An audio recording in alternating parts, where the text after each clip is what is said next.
Wishing you a very happy day. Myself Sushmita Sahu. Today going to take English of class 11 snapshot book chapter 5 Mother's Day written by J.V. Priestley. This is a very interesting story. It is about mother.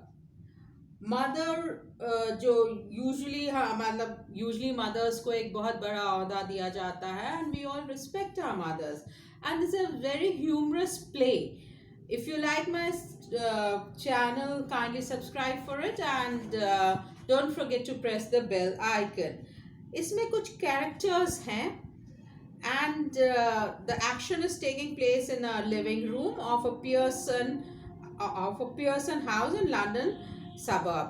अब जो characters हैं उनको हम जान लें. इसमें Mrs any Pearson है, George Pearson है, डोरिस पियर्सन है, साइरल पियर्सन है एंड मिसेस Fitzgerald है.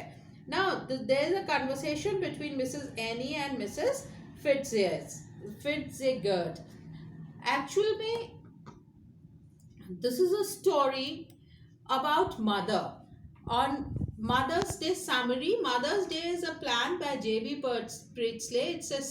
It's a satirical and humorous depiction of the status of woman, in particular a housewife in a family.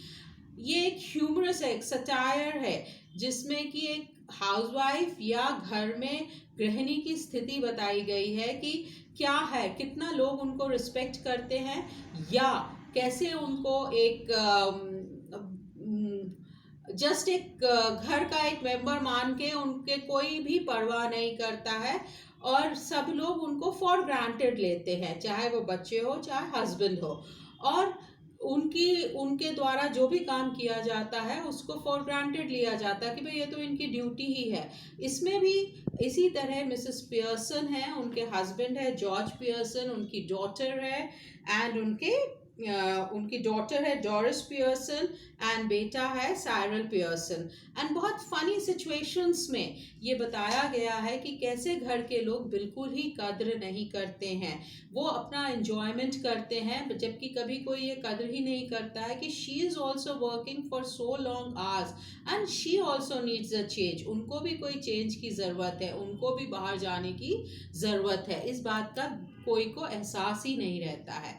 अगर हम इसको कंक्लूड करें lesson को, मदर्स डे समरी को, तो हमें ये समझ आता है कि mothers though they are the pivotal, like उनके बगैर घर कुछ नहीं है, बट हम उनको उनके कार्य को और उनको उतना रिस्पेक्ट नहीं दे पाते हैं या उसका एहसास ही नहीं कर पाते हैं.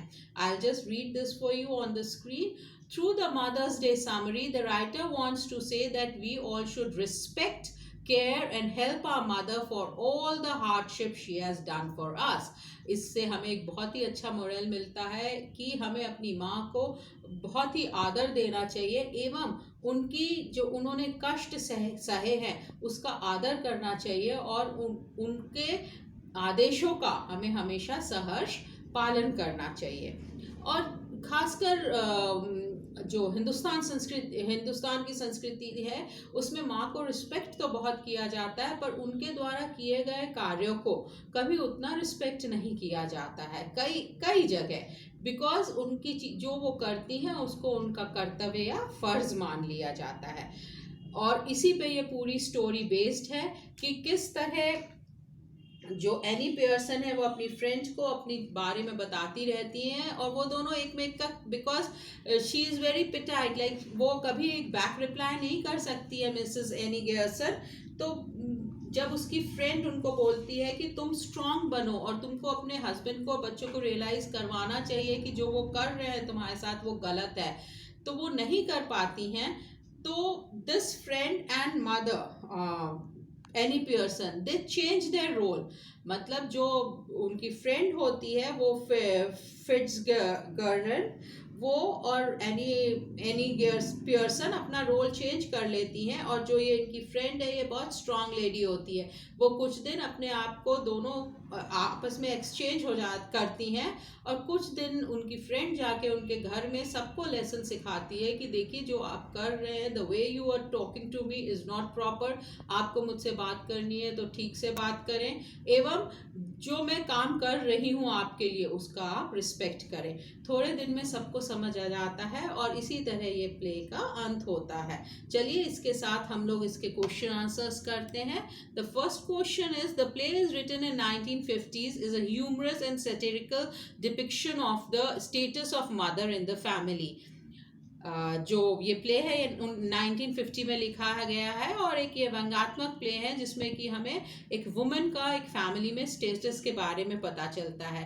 What are the issues raised, मतलब इसमें कौन कौन से प्रॉब्लम्स को रेस किया गया है। एक और सेकंड क्वेश्चन है, we'll deal in the next slide. Now what are the question raised in this play? See, the play raises many serious issues. The first and the foremost is proper appreciation of housewife's role and responsibility. पहला issue जो उन्होंने raise किया है वो ये है कि जो हाउसवाइफ काम करती है उसकी जो रिस्पॉन्सिबिलिटीज़ हैं उसका प्रॉपर एप्रिसिएशन होना चाहिए, प्रॉपर प्रशंसा होनी चाहिए, उसको एक डोमेस्टिक सर्वेंट की तरह नहीं ट्रीट करना चाहिए, और जैसे कि बाकी सबको बाहर जाने की और बाहर जाके एंजॉय करने की ज़रूरत होती है उसी तरह घर की गृहिणी को भी होती है। बहुत ही अच्छे तरीके से राइटर ने ये लिखा है। इसी के साथ सेकंड है, do you think it caricatures मतलब उपहास these issues, or do you think that the problem it raises are genuine? आपको लगता है ये एक उपहास है कि ये सही में ये प्रॉब्लम्स होते हैं? First you have to say yes or no. How does the play resolve the issue? Do you agree with the resolutions? So इसमें मैंने अपनी तरफ से ये आंसर दिया है, आप भी पार्ट पढ़ के अपने तरफ से आंसर दे सकते हैं, और you can just copy this answer also, where it is कि you have to have a proper tone when you talk to your mother, you have to respect her and you have to respect the work she does. With this we come to next question. If you were to write these issues today, what are some of the incidents, examples and problem that you would think of as a relevant? देखिए स्थितियाँ बदली नहीं है, आज भी हमारे घरों में हमारी जो माएँ हैं वो उतना ही वर्क करती है और वो उनको उतना रिस्पेक्ट नहीं मिल पाता है जितना कि एक वर्किंग वुमेन को यूजुअली दिया जाता है, या even at working place the lady is not treated that very nicely. So मैंने इन प्रॉब्लम्स को टैकल करके इन पे एक शॉर्ट नोट लिखा है, आप अपने तरह से भी इसको डील कर सकते हैं। Then the next question is drama a good medium of conveying a social message? क्या ड्रामा एक सोशल मैसेज को कन्वे करने का एक अच्छा माध्यम है? तो मुझे लगता है एक बहुत अच्छा माध्यम है, जिसमें कि आप जो हमारे सोशल है, जो समाज की कुरीतियां हैं उनको आप उजागर कर सकते हैं और बहुत ही अच्छे से कर सकते हैं। Fourth question is, discuss in groups plays or films with a strong message of social reform that you have watched.